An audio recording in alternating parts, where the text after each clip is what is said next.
2ஆம் வகுப்பில் படிக்கின்றேன். என் பள்ளியின் பேர் SRVS. நான் இப்பொழுது திருவள்ளுவர் எழுதிய திருக்குறளில் சிலவற்றை கூறப் போகிறேன். அகர முதல எழுத்தெல்லாம் ஆதி பகவன் முதற்றே உலகு.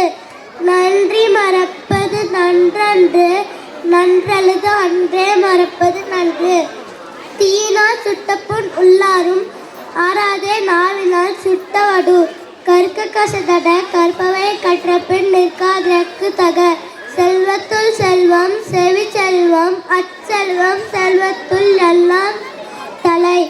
என்னா செய்தாரே ஒருத்தல் அவர் நாண நன்னயம் செய்துவிடல். குணம் நாடி குற்றமும் நாடி அவற்றுள் மிகை நாடுமிக்க கொடல். ஒழுக்கம் விருப்பம் தரலாம், ஒழுக்கம் உயிரினும் நம்பப்படும். அன்பிலார் எல்லாம் தவக்குரியர், அன்புடையார் என்பும் உரிய பிறர்க்கு. இனிய அளவாக எண்ணாத கூறல் கனியிருப்ப காய் கவன்றற்று. நன்றி.